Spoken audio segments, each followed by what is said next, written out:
y a 100 ans se déclenchait la Première Guerre mondiale, conflit au cours duquel 10 millions de personnes trouveront la mort. Un conflit qui marque aussi un véritable basculement du monde avec la fin de la domination de l'Europe.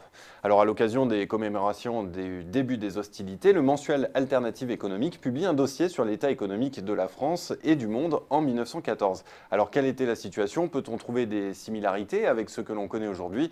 Pour en parler, je reçois Sandra Moati, rédactrice en chef adjointe et coordinatrice du dossier. Bonjour Sandra Moati. Bonjour. Alors je précise en préambule que la Première Guerre mondiale résulte d'un enchaînement de causes complexes et donc il n'est nullement question ici de faire de prophéties catastrophistes. Le dossier est avant tout une photographie de l'époque. Alors première question, quel est le poids économiquement de la France, qui est à l'époque un empire dans le monde par rapport aux autres puissances, au Royaume-Uni, aux États-Unis ou encore à l'Allemagne? Ce qui est intéressant quand on regarde un petit peu les parallélismes entre cette période et aujourd'hui, c'est que la France est déjà à l'époque dans une situation de déclin relatif. C'est une puissance secondaire importante, mais qui ne pèse que 5% du PIB mondial à peu près, c'est-à-dire moins que le Royaume-Uni, évidemment, première arrivée sur la scène de la révolution industrielle, mais aussi nettement moins que l'Allemagne, qui a déjà devancé d'ailleurs le Royaume-Uni, et beaucoup moins que les États-Unis, puisque pour donner des ordres de grandeur, en gros, la France est un tout peu plus de 5% du PIB mondial, d'après les estimations qu'on peut faire à l'époque. Le Royaume-Uni et l'Allemagne, on est autour de 8%, et les États-Unis, on est déjà autour de 19%. En revanche, la France est vraiment une grande puissance financière. Là aussi derrière le Royaume-Uni, mais elle représente en gros le 5e des investissements étrangers mondiaux. Et quand on parle d'investissement étranger, il faut voir là quand même deux caractéristiques intéressantes. Premièrement, le poids de l'empire colonial pèse très peu, bizarrement, moins de 10% des investissements extérieurs de la France. Et surtout, les titres publics, les emprunts d'État pèsent d'un poids complètement exorbitant, de l'ordre des 2/3 des investissements. Donc on est vraiment dans une société de rentiers qui place dans des titres publics ou parapublics du type concession de chemin de fer, etc., beaucoup plus que dans l'économie productive. Alors, la France est une puissance économique, une puissance financière, pardonnez-moi. Quelles sont les autres caractéristiques de l'économie française à cette époque-là? Quels sont ses fleurons et dans quel domaine performe-t-elle? Alors, ce qu'il faut quand même bien voir en préambule et avant toute chose, c'est que la France de 1914 est quand même encore un pays principalement et majoritairement rural. Puisque ce qui la différencie grandement et de manière vraiment déterminante du Royaume-Uni et de l'Allemagne. La population urbaine française est de l'ordre de 40-44% de la population de 1911, puisque c'est l'époque du grand recensement d'avant la guerre, alors qu'en Allemagne, on est à 60%, et au Royaume-Uni, on est à 78%. Donc c'est la première différence majeure.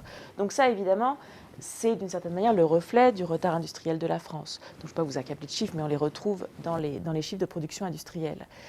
Ceci dit, la France a quand même quelques fleurons industriels, comme vous dites, notamment l'aluminium, dont elle est le premier producteur mondial, grâce à l'essor de l'industrie, de la production hydroélectrique dans les massifs montagneux et notamment dans les Alpes, donc qui permet le développement de cette industrie d'aluminium, dont deux grandes entreprises françaises se partagent vraiment le marché, deux grandes entreprises qui vont fusionner après la guerre et qui, après la Deuxième Guerre mondiale, deviendront Pechiney. Donc il y a déjà des grands groupes qui se forment à l'époque. Tout à fait. Et une autre industrie de la deuxième révolution industrielle qu'on a évidemment souvent à l'esprit, notamment à cause du rôle qu'elle a joué dans la Deuxième Guerre mondiale, c'est l'automobile. Dans la Première Guerre mondiale, excusez-moi, c'est l'automobile, où la France est le 3e producteur mondial, cette fois-ci derrière les États-Unis et le Royaume-Uni. Mais malgré cette place importante, l'industrie automobile française est encore loin d'être entrée dans l'âge de la production de masse. Alors que la Ford T sort avec les méthodes de Taylor massivement des industries de Ford, Renault sort 15 véhicules par jour en 1913 de ses usines.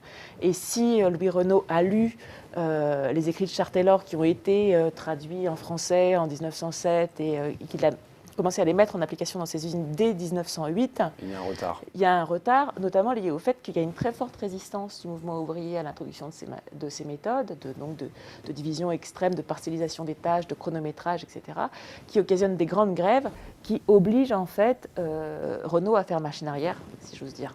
Alors, je voudrais qu'on parle du Royaume-Uni. Maintenant, vous avez rappelé que c'était la puissance dominante à l'époque. Alors, sur quel facteur repose cette domination britannique? L'Empire? C'est un grand débat, évidemment, de savoir pourquoi est-ce que ça a été le Royaume-Uni qui est rentré le premier dans le jeu de la révolution industrielle. Il faut déjà voir quand même qu'en 1914, on parle d'une puissance qui est devancée par les États-Unis, par l'Allemagne, enfin en termes de production et même en termes d'exportation, qui est déjà talonnée par ces deux puissances.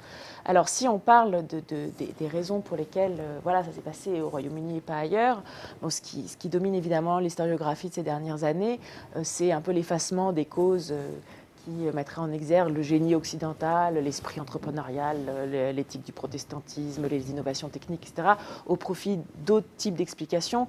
Et là, on peut convoquer des auteurs comme Pomerantz, par exemple, qui se posent la question de savoir pourquoi est-ce que ça a lieu au Royaume-Uni et pas en Chine, alors qu'il montre très bien que la Chine était tout aussi avancée techniquement, que la Chine représentait un tiers de la production mondiale aux environs de 1820, alors qu'un siècle plus tard, elle serait tombée à 8%.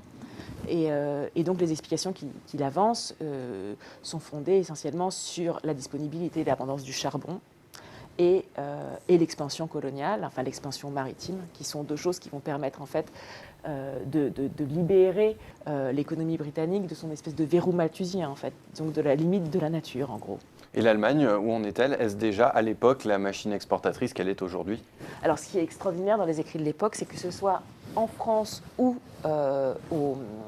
en Allemagne, effectivement, l'Allemagne est déjà une énorme machine exportatrice, alors qu'elle vient d'arriver dans le jeu. Je veux dire, en 1870, effectivement, elle a gagné la France, mais industriellement, c'est un nain. Et 40 ans plus tard, elle a dépassé la France, elle a dépassé le Royaume-Uni, elle talonne le Royaume-Uni en termes d'exportation. Alors que derrière le Royaume-Uni, il y a l'Empire, il y a la Royal Navy, enfin c'est assez extraordinaire comme développement. Et donc tout le monde s'interroge sur les raisons de cet extraordinaire essor qui est vu comme assez offensif et guerrier d'ailleurs. Et donc, il y a des livres, notamment un livre d'un historien, Henri Hauser, je crois, qui s'intitule « Les méthodes d'expansion économique allemande » et qui met à jour différents facteurs, dont certains sont vraiment en résonance avec aujourd'hui, notamment justement cette capacité exportatrice, et d'autres radicalement différents. Notamment sur la gamme. Sur la gamme, puisqu'à l'époque, la devise, disons, de l'industrie allemande, c'était, pardonnez-moi, je ne vais peut-être pas le dire en allemand. Billig und schlecht. Exactement, bon marché et peu cher, ce qui évidemment est radicalement différent de l'idée d'une compétitivité hors coût qui ferait le succès de l'industrie allemande d'aujourd'hui. Et l'autre facteur, il est démographique, c'est-à-dire qu'il y a 800 000 nouveaux bras qui arrivent, nouvelles paires de bras qui arrivent sur le marché du travail allemand de l'époque, c'est-à-dire ça pèse évidemment à la baisse sur les salaires et ça favorise ce modèle-là. On pourrait dire, et qui est évidemment différencie radicalement l'Allemagne de la France de l'époque, dont dans les angoisses de déclin, le déclin démographique a évidemment la première place, puisque la France a connu très tôt son déclin démographique et qu'à cette époque-là, sa population stagne. Mais on pourrait dire qu'effectivement, l'Allemagne de cette époque, avec sa puissance exportatrice, sa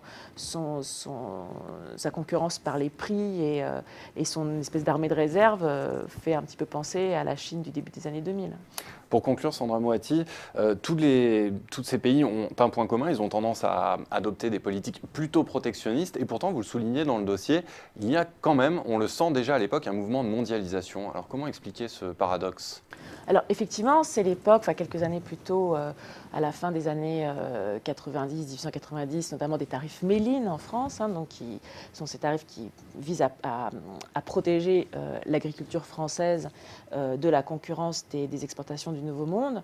Et en même temps, cette période-là, jusqu'à la guerre, qui met un coup d'arrêt très franc à cette évolution, est un mouvement marqué d'accélération de la mondialisation des échanges. D'accélération de la mondialisation. Oui, puisqu'on passe en quelques années d'échanges de l'ordre de 5% du PIB mondial à 8% du PIB mondial. On a véritable infléchissement de la courbe avec une accélération, ce qui prouve en fait que les tarifs douaniers ne sont pas l'élément le plus décisif pour la mondialisation des échanges. Et là, en l'occurrence, ce qui a joué un rôle majeur, c'est à la fois la croissance économique, puisque c'est une période de forte croissance, et puis une série de transformations techniques, et notamment l'abaissement spectaculaire des coûts de transport, puisque c'est l'époque où les navires à voile sont remplacés par des navires à vapeur et à turbine, et donc les coûts, par exemple, de fret transatlantique chutent de 40%. Les télécommunications jouent aussi un rôle. Les câbles transatlantiques, etc., unifient évidemment les prix sur les différents marchés. Les écarts de prix sur les matières premières entre Londres et New York baissent tout d'un coup, et tout ça, évidemment, favorise la création d'un grand marché. Eh bien, Sandra Moretti, je vous remercie pour cette photographie du monde en 1914, du monde et de la France. Je rappelle que vous êtes rédactrice en chef adjointe à Alternative économique. Merci d'être venue sur Xerfi Canal. Merci à vous.